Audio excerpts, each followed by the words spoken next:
अध्यापक से राजनेता बने मंडावा से निर्दलीय विधायक नरेंद्र कुमार खीचड़ की जिंदगी के अनछुए पहलू जानने के लिए हम पहुंच चुके हैं झुंझुनू स्थित इनके निवास पर। कठिन परिश्रमी और क्षेत्र की राजनीति में अपना दखल रखने वाले खीचड़ 2013 के विधानसभा चुनाव से पहले भी 2 बार चुनाव लड़ चुके हैं, लेकिन दोनों ही बार इन्हें हार का मुंह देखना पड़ा। इस बार भी जातीय और दूसरे समीकरणों के चलते पार्टी ने इन्हें टिकट नहीं दिया, लिहाजा ये निर्दलीय उम्मीदवार के तौर पर ही मैदान में कूद गए और प्रदेश में भाजपा की लहर के बावजूद इन्होंने भाजपा प्रत्याशी को 17,000 से ज्यादा मतों से हराकर विधानसभा सदस्य बनने में कामयाबी हासिल की। हालांकि नरेंद्र कुमार खीचड़ कभी भी भाजपा के टिकट पर चुनाव नहीं लड़े, लेकिन शुरू से ही ये भाजपा की विचारधारा से प्रभावित रहे। साथ ही मुख्यमंत्री वसुंधरा राजे से भी खासे प्रभावित रहे। ये वर्ष 2004 में अलसीसर पंचायत समिति के प्रधान भी रह चुके हैं। राजनीति में 2003 से शुरुआत करी, इसलिए सोचा कि जो स्कूल में जब काम कर रहा था तो कुछ बाधाएं आ रही थी अंदर, उसमें सारा रोल जो निकल रहा था वही था कि राजनीति में भाग नहीं ले रहे हैं और लोग कुछ आगे बढ़ते हैं उनसे एलर्जी करते हैं, तो उनसे मुकाबला किस लिए कैसे किया जाए। इसलिए मैंने उसी दिन से राजनीति में आने के लिए सोचा।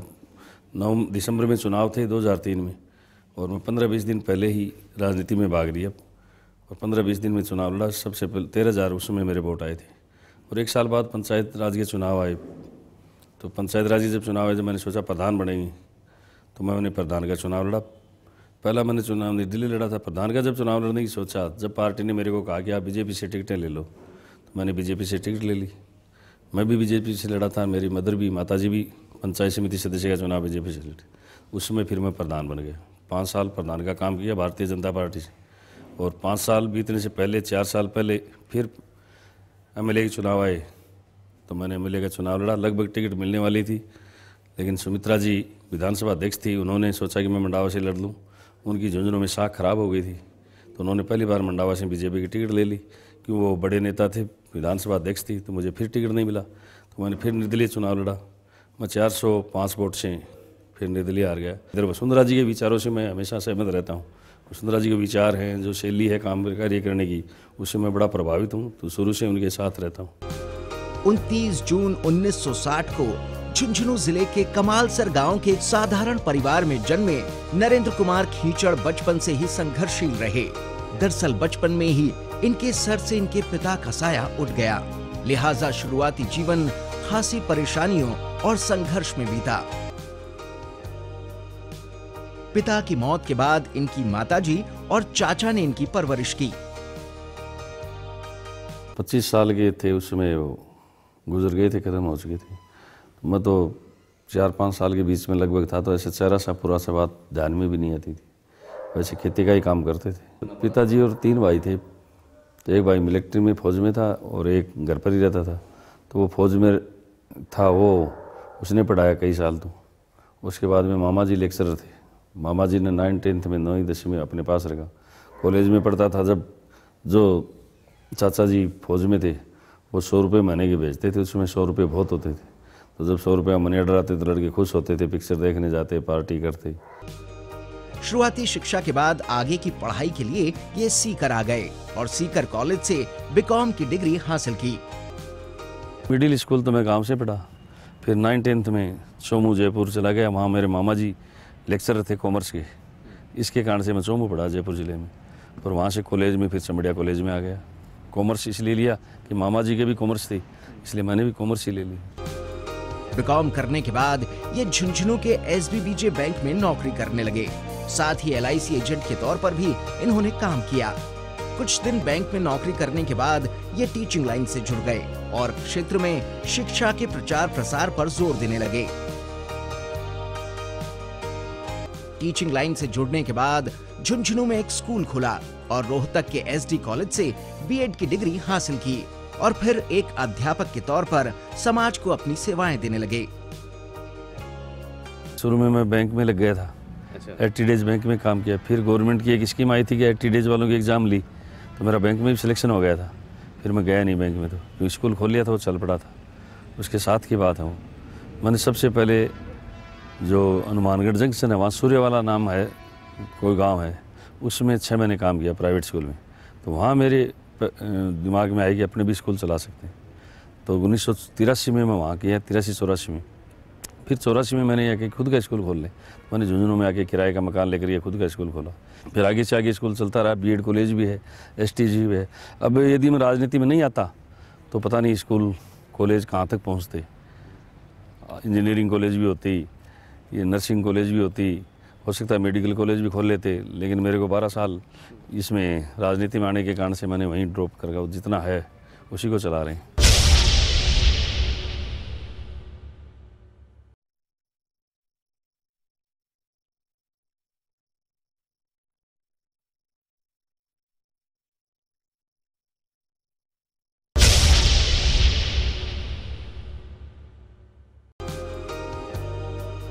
मंडावा से निर्दलीय विधायक नरेंद्र कुमार खीचड़ शुरू से ही समाज सेवा और राजनीति से जुड़े रहे।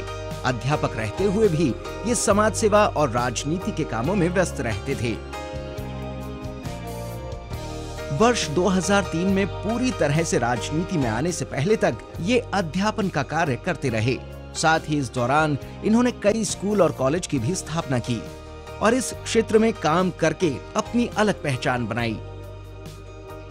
बीकॉम से निकलते ही मेरा मैथ्स अच्छा था, तो मैथ्स में 100% नंबर आते थे। तो मैं जिसके साथ पढ़ता था वो प्राइवेट स्कूल में काम करता था।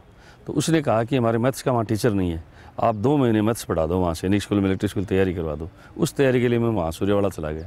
फिर वहाँ दिमाग में आ गई सबसे बढ़िया यही है जिसमें सेवा भी होती है, बच्चों के साथ काम भी, गार्जियन से भी साख भी बढ़ती है। तो मैंने वहाँ से वो प्रैक्टिस हो गई एक तरह से कि स्कूल कैसे चल सकता है। तो मैंने यहाँ भी आकर के स्कूल इसलिए खोल लिया। आज मैं जो राजनीति में हूँ वो स्कूल का ही फल है वैसे, क्योंकि वहाँ जो मेरे बच्चे थे वो सारे पेरेंट्स बन गए, एक तरह से मतदाता हो गए। काफ़ी लोग वहाँ से पढ़े हो, दूर दूर से भी बच्चे आकर के, क्योंकि अच्छा रिजल्ट देते हैं तो उसकी सफलता तो मिलती है। अध्यापन कार्य से मुक्त होने के बाद जैसे ही इन्होंने पूरी तरह से राजनीति में कदम रखा तो इन्हें कई सियासी दांवपेचों का सामना करना पड़ा। बार बार इनका टिकट काटा गया। साथ ही लोकल पॉलिटिक्स की वजह से भी इन्हें परेशानियों का सामना करना पड़ा। लेकिन इनकी मेहनत और लगन का ही नतीजा था कि 2013 के विधानसभा चुनाव में इन्हें भारी मतों से जीत मिली और इस तरह ये विधानसभा सदस्य बनने में कामयाब रहे। भारतीय जनता पार्टी का ही फिर 5 साल काम किया। 5 साल काम करने के बाद भी टिकट मेरे को ही मिलने वाला था, लेकिन शेखावटी अल्पसंख्यक बाहुल्य क्षेत्र होने के कारण से पार्टी ने विचार किया कि एक अल्पसंख्यक को टिकट दे दें तो अल्पसंख्यक लोग बीजेपी को वोट दे देंगे। और हम जो मंडावा विधानसभा से चुनाव लड़ रहे थे तो 5 प्रत्याशी थे, उनमें से 4 जाट जाति के थे। तो उन्होंने ये भी सोचा कि 4 जाट लड़ रहे हैं और डॉक्टर चंद्रभान जी कांग्रेस से चुनाव लड़ रहे थे, तो उनको हराने के लिए उन्होंने सोचा कि मोहम्मदन से वोट डॉक्टर चंद्रभान को जाएंगे। इसलिए मेरा टिकट फिर काट दिया और एक मुस्लिम को टिकट दे दिया कि मुसलमान वोट कांग्रेस को नहीं दें, बीजेपी को दे दें तो बीजेपी जीत जाएगी, या बीजेपी नहीं जीतेगी, मोहम्मदन से वोट उसको दे देंगे तो नरेंद्र जीत जाएगा। इसलिए ये वसुंधरा जी की चाल थी भी डॉक्टर चंद्रभान कांग्रेस कैसे आ रहे, तो मुझे इसलिए टिकट नहीं दिया गया। तो मैं निर्दलीय जीत करके भी बीजेपी के साथ ही हूँ। अब आजकल एक कानून ऐसा है कि ज्वाइन नहीं कर सकता, ज्वाइन करने से इस्तीफा लगता है। बाकी बीजेपी का काम मैं ही करता हूँ। मेरे को बीजेपी का ही मानते हैं, किसी भी काम में आगे रखते हैं सब में, और बीजेपी के साथ ही हूँ। इस प्रकार से मैं राजनीति में आया था। विधायक बनने के बाद नरेंद्र कुमार खीचड़ की जिंदगी में खासे बदलाव आ गए हैं। अब ये पहले की तरह परिवार और खुद पर ज्यादा ध्यान नहीं दे पाते हैं। हालांकि अपनी सेहत को लेकर ये आज भी संजीदा हैं। हर रोज सुबह उठने के बाद घंटों तक मॉर्निंग वॉक और एक्सरसाइज करते हैं। ये सब करना इनकी आदत और दिनचर्या का हिस्सा बन चुका है।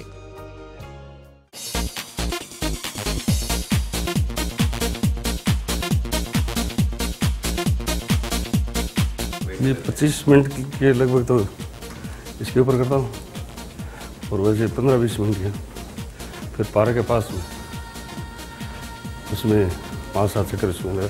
तो दिन में कोई थकावट ही महसूस नहीं होती, नींद भी अच्छी आती है।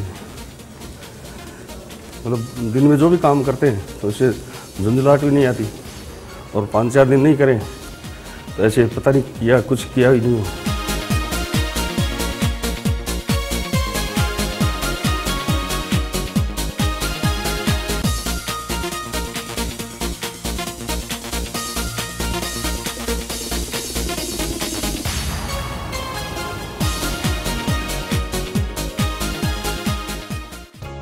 पार्क से घर लौटते हैं तो यहाँ आए लोगों से मुलाकात करते हैं। इनके साथ बैठकर इनकी समस्याएं सुनते हैं। इसके बाद वक्त होता है तैयार होकर पूजा पाठ करने का।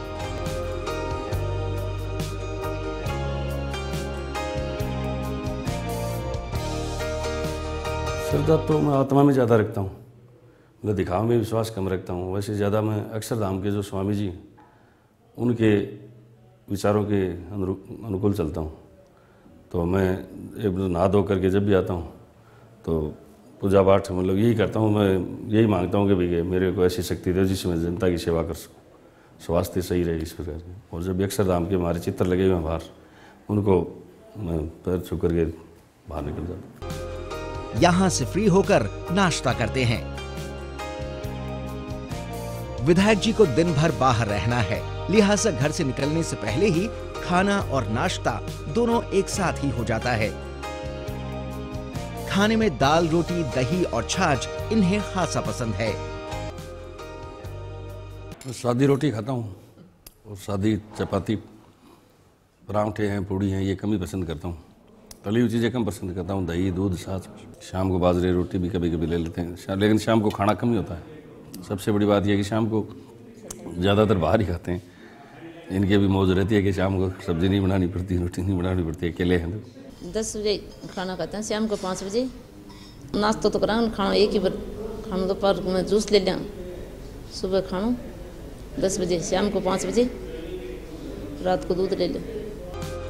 खाना खाने के बाद एक बार फिर घर पर आए लोगों से मुलाकात करते हैं और मीटिंग्स में भी शरीक होते हैं। यहाँ से फ्री होने के बाद विधायक जी निकल रहे हैं क्षेत्र के दौरे पर।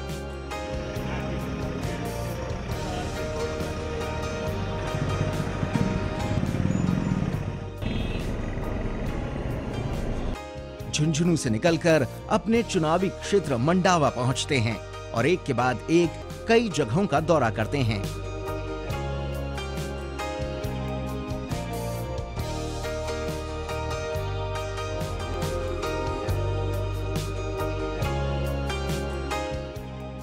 यहाँ लोगों के सुख दुख में शरीक होते हैं।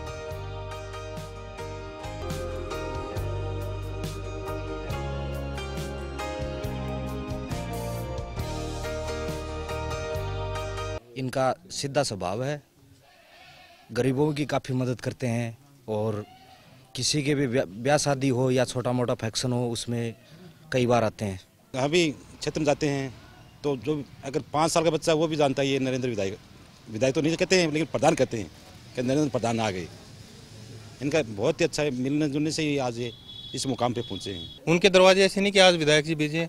हम देखते हैं कोई भी जैसे समारोह है, चाहे शादी का समारोह या कैसे भी छोटा मोटा कोई फंक्शन हो, विधायक जी 15 या 20 दिन में नॉर्मल एक व्यक्ति उनसे पर्सन मिल सकता है। व्यक्तिगत तौर पे फ़ोन करते हैं, कई बार काफ़ी दिखते होती हैं तो फ़ोन यदि करते हैं तो भी उनका सकारात्मक रवैया रहता है। शुरू से शिक्षा के क्षेत्र से जुड़े रहे विधायक जी जब भी मौका मिलता है पहुंच जाते हैं अपने स्कूल में। यहाँ पहुंचकर विधायक जी न सिर्फ स्टाफ और शिक्षकों से बातचीत करते हैं बल्कि बच्चों से भी यहाँ की पढ़ाई की जानकारी लेते हैं। 6th में आपका क्या नाम है? हैं? क्या बताया? खुशबू मेला। कौन सा गांव है? आप बताओ। NIN और 90 की NIN सही है। ठीक है, आपकी गलत है। 90 की स्पेलिंग 9th की नहीं आ रही, 90 की भी नहीं आ रही, 100 तक गिनती नहीं आ रही। 6th क्लास में पढ़ रहे हो, 9th क्लास में पढ़ रहे हो, बैठो। मैंने शुरू से इनका देखा है, बहुत ही मेहनती। जो व्यक्ति सुबह 4 बजे अर्ली इन द मॉर्निंग उठ के बच्चों को अपनी स्कूल होते हुए भी खुद पढ़ाना, खुद उनका रिवीजन करवाना, उनको पर्सनली चेक करना, इस हिसाब से इन्होंने मेंटेन करके स्कूल को चला। स्कूल की बुलंदियों का तो ये राज है। जब इन्होंने राजनीति ज्वाइन करी तो उस टाइम पे इन्होंने अपने क्षेत्र के लोगों से कहा था कि भाई अपना बिजनेस है स्कूल का और है, तो कल को लोग कहेंगे कि आप तो अपना बिजनेस चलाते हो। ये तो तब से लेके आज तक आज आपका एंट्री हो रहा है, स्कूल में दिखाई दे रहे हैं। बाकी कभी शायद ही 2, 4, 6 महीने में कभी 10 मिनट या 15 मिनट के अलावा ये कभी स्कूल नहीं आते हैं। जब भी हमें ज़रूरत होती है हम फ़ोन पे उनसे कांटेक्ट करते रहते हैं। उनका शेड्यूल बहुत ही बिजी रहता है। अपने क्षेत्र पे ज़्यादा ध्यान देते हैं, फिर भी अपना 10-5 मिनट का टाइम वो हमारे लिए निकाल ही लेते हैं, चाहे मॉर्निंग है, दोपहर में है, आफ्टरनून में है, इवनिंग में है। हमारे लिए 10-5 मिनट का एक अचानक विजिट भी कभी कर लेते हैं संभालने के लिए, और जब भी हमें ज़रूरत होती है फ़ोन पे कांटेक्ट करते हैं। 5 मिनट 10 मिनट का टाइम फिर भी अपने उस बिजी शेड्यूल से हमारे लिए निकाल ही लेते हैं।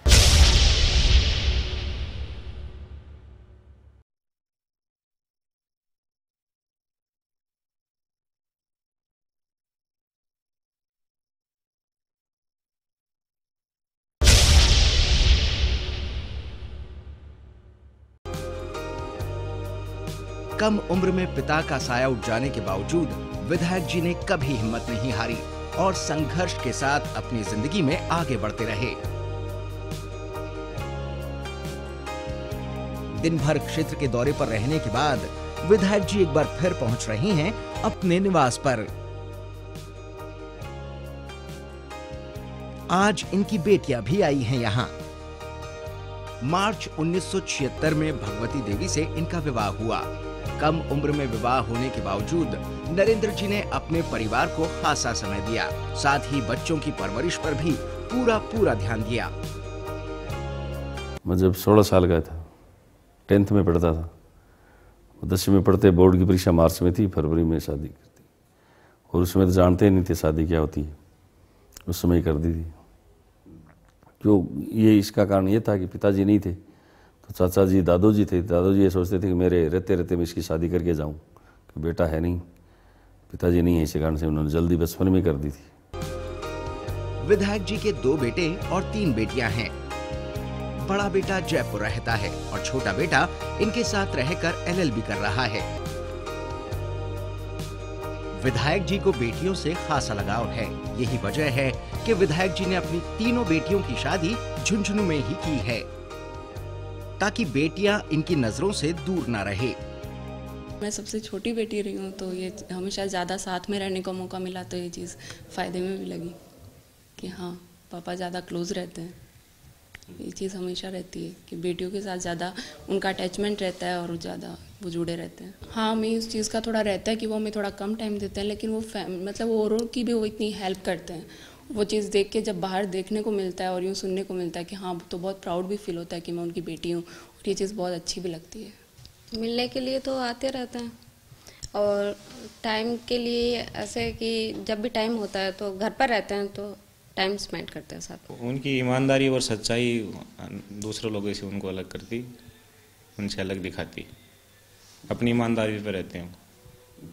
आज तक किसी से उन्होंने कमीशन नहीं लिया, चाहे सरपंच हो, चाहे वो डेलीगेट हो। बेटियों ने भी पापा के MLA बनने की खूब प्रार्थना की थी भगवान से। पुलिस बार रखी थी हम दोनों बहनों ने कि सालासर इस बार पैदल जाएंगे, इस बार इलेक्शन जब जीत जाएंगे तब। तो बिल्कुल यूँ विश रहती थी कि सोचते थे कि पॉजिटिव मिले इस बार। बेटियां पापा की तारीफ करते हुए कहती हैं कि पापा ने कभी किसी चीज के लिए रोका टोका नहीं, साथ ही सभी फरमाइशें पूरी की।